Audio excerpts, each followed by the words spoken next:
तो गुरु नानक जी ने ही स्टार्टिंग की थी सिखिज्म की। अब मैं आपको एक चीज क्लियर कर देना चाहता हूं कि जैनिज्म, बुद्धिज्म, सिखिज्म ये कोई वैदिक संस्कृति, भारतीय संस्कृति से अलग रिलीजन नहीं है।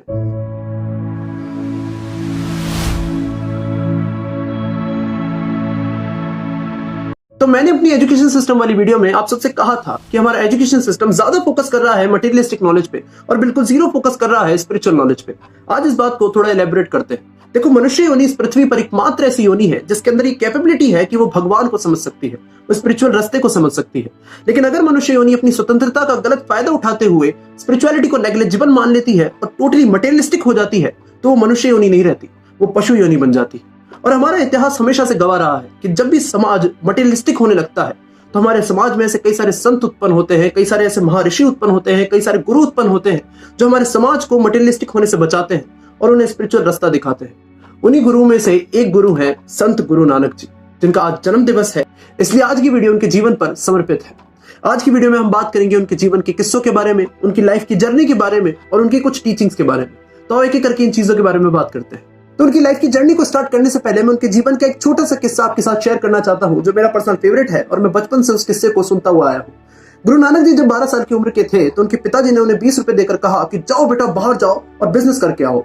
उस समय 20 रुपए बहुत ज्यादा हुआ करते थे। तो गुरु नानक जी बाहर गए और उन्होंने जो भी 20 रुपए से खरीदा उसे संतों में बांट दिया, आध्यात्मिक पुरुषों में बांट दिया और जरूरतमंदों में बांट दिया। जब वो वापस आए तो उनके पिताजी ने उनसे पूछा कि बेटा, बिजनेस करके आ गए, सौदा करके आ गए? तो उन्होंने कहा, हाँ पिताजी, सच्चा सौदा करके आया हूँ, ट्रू बिजनेस करके आया हूँ। तो इस किस्से को सुनकर आपको ये बात समझ में आ गई होगी कि गुरु नानक जी बचपन से ही मटेरियलिस्टिक चीजों से कितने ज्यादा डिटैच थे और अंदर से स्पिरिचुअली कितने ज्यादा स्ट्रांग थे। वो पूरी सृष्टि को आध्यात्मिक दृष्टि से देखते थे। तो अब बात करते हैं गुरु नानक जी की लाइफ की जर्नी के बारे में। तो गुरु नानक जी का जन्म 1469 में पूरनमासी में तलवंडी गांव में हुआ था। उनके पिता का नाम था मेहता कालू और उनकी माता का नाम था मेहता तृप्ता। उनके पिता मेहता कालू एक अकाउंटेंट थे और वो हमेशा से ये बात चाहते थे कि उनका बेटा एक बहुत बड़ा अकाउंटेंट बने, एक बहुत बड़ा बिजनेसमैन बने। लेकिन गुरु नानक जी बचपन से ही आध्यात्मिक रास्ते पे बहुत ज्यादा फोकस करते थे। उनका आध्यात्मिक रास्ते पे बहुत ज्यादा फोकस था और वो बचपन से ही भगवान को समझने में लग गए थे, भगवान की बातों को समझने में लग गए थे, उनका नाम जपने में लग गए थे। और उनकी आवाज इतनी ज्यादा सुरीली थी, इतनी ज्यादा मीठी थी, इतनी ज्यादा मधुर थी कि जब भी वो भजन कंपोज करते थे, जब भी वो भक्ति करते थे, तो उनके आसपास आते जाते राहगीर वहीं पर रुक जाते थे और उनकी आवाज को सुनते थे, उनके भजन को सुनते थे और मंत्र मुग्ध हो जाते थे। तो जैसे जैसे इनके अंदर भगवान को जानने की इच्छा बढ़ती गई, भगवान के प्रति प्रेम बढ़ता गया, ये आत्मज्ञान के और निकट आते गए और आखिरकार 1496 में सुल्तानपुरा में इन्हें आत्मज्ञान प्राप्त हो गया। जैसे ही इन्हें आत्मज्ञान प्राप्त हुआ, इन्होंने अपना एक मिशन बना लिया कि उन्हें इस ज्ञान को ज्यादा से ज्यादा लोगों तक पहुंचाना है। और इस मिशन के लिए वो कई सारी यात्राओं पे गए, वो भी पैदल। इन्होंने अपनी पहली यात्रा में, जो कि 7 साल की थी, सेंट्रल इंडिया के कई सारे एरियाज को कवर कर लिया था और पाकिस्तान के कई सारे एरियाज को कवर कर लिया था। अपनी दूसरी यात्रा में, जो कि 7 साल की ही थी, इन्होंने सदर्न इंडिया के कई सारे रीजन्स को कवर कर लिया था और श्रीलंका के कई सारे रीजन्स को कवर कर लिया था। अपनी तीसरी यात्रा में, जो कि 5 साल की थी, इन्होंने इंडिया के अपर रीजन्स को कवर कर लिया था, जैसे कश्मीर, हिमालयाज, नेपाल। अपनी चौथी यात्रा में, जो कि 3 साल की थी, इन्होंने एशिया के अपर रीजन्स को कवर कर लिया था। और अपनी 5वीं यात्रा में, जो कि 2 साल की थी, वो आखिरी यात्रा थी इनकी, इन्होंने पंजाब के कई सारे रीजन्स को कवर कर लिया था।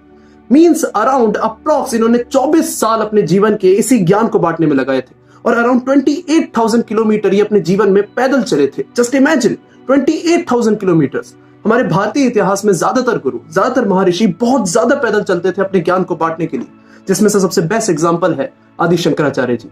तो गुरु नानक जी ने ही स्टार्टिंग की थी सिखिज्म की। अब मैं आपको एक चीज क्लियर कर देना चाहता हूं कि जैनिज्म, बुद्धिज्म, सिखिज्म ये कोई वैदिक संस्कृति, भारतीय संस्कृति से अलग रिलीजन नहीं है। ये वैदिक संस्कृति, भारतीय संस्कृति की ही शाखाएं हैं। ये सारे रिलीजन ओरिजिनेट हुए हैं भारतीय संस्कृति से ही, तो इन्हें हम भारतीय संस्कृति का एक पार्ट ही कह सकते हैं। तो जितनी भी टीचिंग्स थी गुरु नानक जी की, उनको सिखिज्म का नाम दे दिया गया। उनकी टीचिंग्स में 3 चीजें इंक्लूडेड थी। पहला, वंद चको, मीन्स हर जीव से, हर मनुष्य से प्रेम करो, उसे अपने परिवार का सदस्य मानो, उसकी मदद करो। दूसरा, किरत करो, मीन्स अपने हर कार्य को, अपने हर कर्म को ईमानदारी के साथ करो, बिना किसी फ्रॉडनेस के।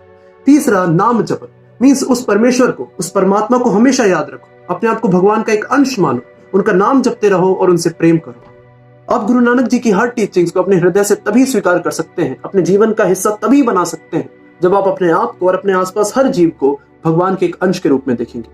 जब आप ये बात समझ जाएंगे कि हमारे बीच में जितने भी डिफरेंसेस हैं वो इस शरीर की वजह से, आत्मा सबकी सेम होती है, तब आप अपने आप गुरु नानक जी की हर टीचिंग्स को फॉलो करने लग जाएंगे। आप हर जीव से प्रेम करोगे, आप हर जीव की मदद करोगे, अपना हर कार्य ईमानदारी के साथ करोगे और भगवान को हमेशा याद रखोगे। क्योंकि आप अपने आप को भगवान के एक अंश के रूप में देखोगे। तो ये वीडियो बेस्ड थी गुरु नानक जी के जीवन पर और गुरु नानक जी की टीचिंग्स पर।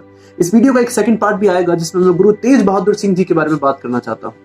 आज के लिए सिर्फ इतना ही। उम्मीद है मेरी इस वीडियो का मोटिव आपको समझ में आया होगा। उम्मीद है मेरी ये वीडियो आपको पसंद आई होगी। अगर इस वीडियो का मोटिव समझ में आया और अगर आपको लगता है ये मोटिव औरों तक भी पहुंचना चाहिए तो इस वीडियो को शेयर कर दे।